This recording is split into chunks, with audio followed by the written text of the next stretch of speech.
ওয়াকাফা বিল্লাহি শাহিদা, আল্লাহ তাআলার সুনজরই যথেষ্ট।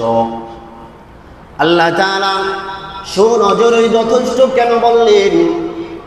অনেক সময় দুনিয়ার মানুষ বলে যদি ওই লোকটা ভালো হয় তাহলে তার শত্রু এত বেশি কেন, বলে কিনা?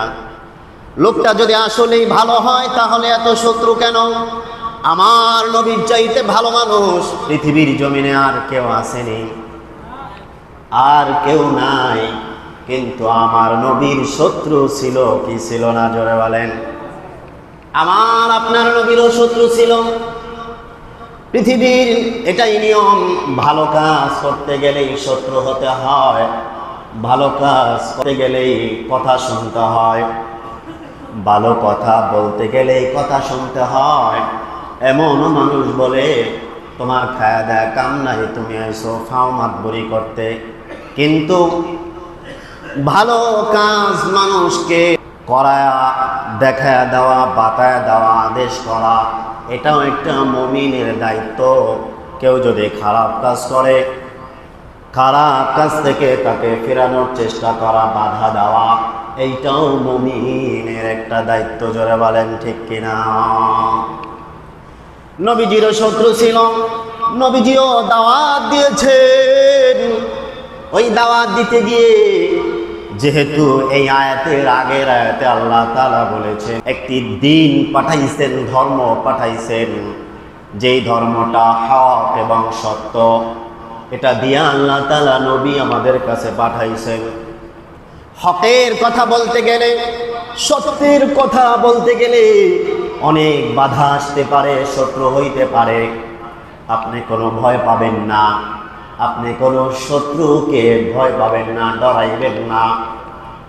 ওয়াকাফা বিল্লাহি শাহিদা, আল্লাহ তাআলার সুনজরই আপনার জন্য যথেষ্ট।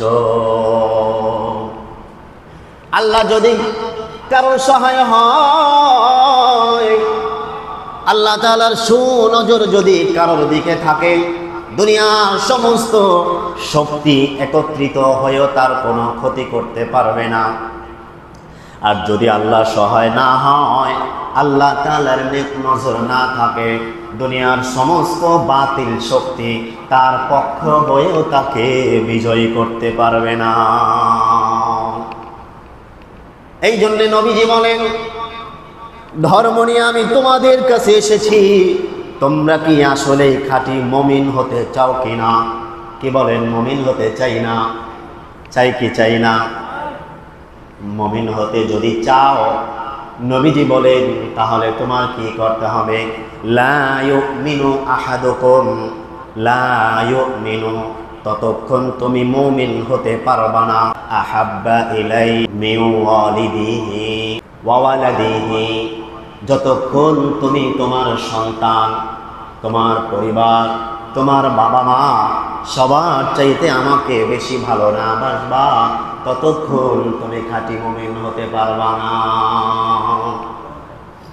আজকে দুনিয়ার অর্থের ভালোবাসা অন্তর ভরা, দুনিয়ার ক্ষমতা পাওয়ার জন্য মনের মধ্যে কোনো আপ্রাণ চেষ্টার শেষ নাই। স্ত্রীর জন্য জীবন দেই, ভালোবাসার মানুষের জন্য জীবন দেই, দলের নেতার জন্য জীবন দেই, দলের নেত্রীর জন্য জীবন দেই। সন্তানের ভালোবাসায় পাগল পারা হয়ে যায়, বাবা মার ভালোবাসায় পাগল পারা হয়ে যায়। বাংলাদেশের মুসলমান অন্য অন্য দিক থেকে যদিও ভালোবাসায় পাগল হয়, কিন্তু বাবা মার ভালোবাসায় পাগল হওয়ার লোক খুব কম পাওয়া যায়। কথা বলেন ঠিক কিনা? কিন্তু নবীজি বলেন, লা ইউমিনু, ততক্ষণ খাঁটি মুমিন তুমি হতে পারবা না। যদিও নিজেকে মুমিন তুমি দাবি করতে পারো, কিন্তু তুমি ততক্ষণ খাঁটি মুমিন হতে পারবা না। আহাব্বা ইলাই, যতক্ষণ পর্যন্ত মিন ওয়ালিদিহি ওয়া ওয়ালাদিহি, তোমার সন্তান, তোমার সন্ততি, তোমার পরিবার, তোমার পরিজন, সবার চাইতে বেশি আমাকে তুমি ভালো না বাসবা। শুধু কি তাই, মিওয়ালিদিহি ওয়া ওয়ালাদিহি, এই দুইটা বলেই নবীজি ক্ষান্ত হন নাই। নবীজি বলেছেন ওয়ান নাসি আজমাইন, শুধু বাবা মা আর শুধু সন্তান এদের চাইতে বেশি ভালো আমাকে বাসলেই হবে না। পৃথিবীতে এমনও মানুষ আছে বাবাকে বাবা বলে ডাক দেয় না, কিন্তু পীর বাবার পায়ের কাছে যায় পড়ে থাকে, আছে না নাই? মানিকগঞ্জে পীর বাবার কথা বলতে একটু ভয় ভয় লাগে, তারপরেও বলতে হয়। হক কথা বলতে তো ভয় পাওয়া যাবে না, কেন মানিকগঞ্জে অনেক পীর বেশি, মানিকগঞ্জে বাউল বেশি, কথা বলেন ঠিক কিনা?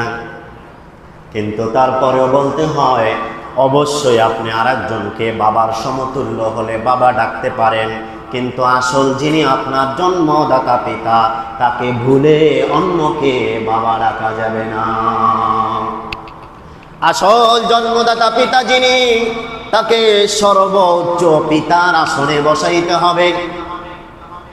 আসল গর্ভধারিণী মা যিনি, সেই মাকে পৃথিবীর সমস্ত মা চাইতে, হোক সে আমার নেত্রী মা, হোক সে আমার শাশুড়ি মা, হোক সে আমার অমক তমক মা, সমস্ত মা চাইতে আমার যেই মা আমাকে জন্ম দিয়েছেন, যেই মা আমাকে দুধ খাওয়াইছেন, যেই মা আমাকে লালন পালন করছেন, ওই মাকে সর্বোচ্চ আসনে বসাইতে হবে, কথা বলেন ঠিক কিনা? কিন্তু বাংলার জমিনে এমনও দেখা যায় সন্তানের চাইতে অপরকে বেশি ভালোবাসে, আবার নিজের বাবা মার চাইতে অপরকে বেশি ভালোবাসে। এই জন্যে নবীজি এখানে শুধু বাবা মা আর শুধু সন্তানের কথা বলে ক্ষান্ত হন নাই। ওয়ান্নাসি আজমাইন, পৃথিবীর জমিনে যত মানুষ আছে, আমার নবী সারা পৃথিবীর জমিনে যত মানুষ আছে, সমস্ত মানুষের চাইতে সবার চাইতে বেশি ভালোবাসতে হবে নবীজিকে। নবীজি বলছেন, যদি খাঁটি মুমিন হতে চাও, আমরা খাঁটি মুমিন হতে চাই না? খাঁটি মুমিন হতে চাই না? মুমিন যদি হতে চাও, শর্ত কি? ভালোবাসতে হবে কাকে? নবীজিকে। আছে না এমন সন্তান বাবার কাছ থেকে সব কিছু আদায় করবে, সব কিছুই বাবার কাছ থেকে নেবে। তুমি আমার বাবা হইছো, আমাকে জন্ম দিছ, জুতা কিনা দিতে পারবা না কেন? দামি শার্ট কিনে দিতে পারবা না কেন? হুন্ডা কিনা দিতে পারবা না কেন?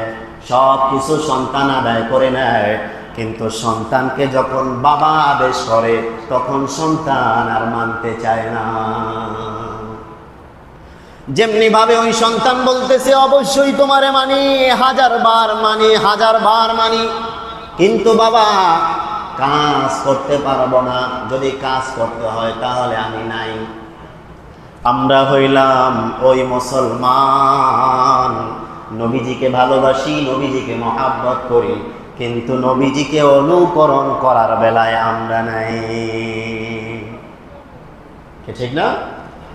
নবীজিকে মানি, মুখ দিয়া 1000 বার মানি, তসবিহ টিপতে টিপতে হাত ক্ষয় করি, ডিজিটাল তসবির ব্যাটারির চার্জ শেষ করে দেই শুধু মুখে মুখে, কিন্তু যদি নবীর অনুসরণ করতে বলা হয় তাহলে আমরা আর মানি না। নবীজিকে যে ভালোবাসে তার মাথায় থাকবে টুপি, নবীজিকে যে ভালোবাসে তার পরনে থাকবে সুন্নতি পোশাক, নবীজিকে যে ভালোবাসে তার মুখে থাকবে দাড়ি। এরে ভাই, একটা মানুষ যখন মৃত্যুবরণ করে তখন তার সাথে থেকে সব কিছুই খুলে রেখে দেওয়া হয়। নবীজির সুন্নত টুপি এইটাও খুলে রাখা হয়, নবীজির সুন্নত পাঞ্জাবি ওইটাও খুলে রাখা হয়। সব সুন্নত যদিও রেখে দেয়, কিন্তু একটা সুন্নত রাখা যায় না, সেইটার নাম কি? কথা কয় না, যদি রাহন লাগে। সেইটার নাম হইল দাড়ি। এই দাড়িটা ইচ্ছা করলে কেউ খুলে রাখতে পারবে না, আমার সঙ্গে আর কোনো সুন্নত যাক আর না যাক, একটা সুন্নত অন্তত আমার সঙ্গে কবরে যাবে। ফেরেশতারা দেখে অন্তত চিনতে পারবে এইটা মুসলমান, কি বলেন ঠিক কিনা? এই জন্য এই চিহ্নটা অবশ্য নিয়ে যাওয়ার চেষ্টা করব তো ইনশাআল্লাহ, করব তো ইনশাআল্লাহ। পিছনে ভুল করছি, সামনে আর ভুল করব না। একটা বার চিন্তা করে দেখেন, আপনি যখন দাড়িটা ছাছেন, এই দাড়িটা ছাছার পরে যেইখানে পড়ে, এই দাড়িটা কত দামি দাড়ি, এইটা নবীজির সুন্নত, এইটা নবীজি রাখছেন। এই দাড়িটা কাটার পরে যেইখানে পড়ে ওইখানেই থাকে না, এইটা নিয়ে ময়লার ডাস্টবিনে ফালানো হয়। জোরে বলেন ঠিক কিনা? এত সুন্দর এত দামি একটা সুন্নত, এইটাকে কাইটা ময়লার ডাস্টবিনে নিয়ে ফালাইলো। আপনি মুসলমান, আপনার বিবিকে একবারও কি বাঁধলো না? ভালোবাসা প্রকাশ করতে হয়, শুধু মুখে মুখে বললাম ভালোবাসি না, কাজ ধারা প্রমাণ করে দিতে হবে। আল্লাহ তাআলা আমাদেরকে নবীজিকে যেন বেশি বেশি ভালোবাসতে পারি তৌফিক দান করুক। জোরে বলে আমিন।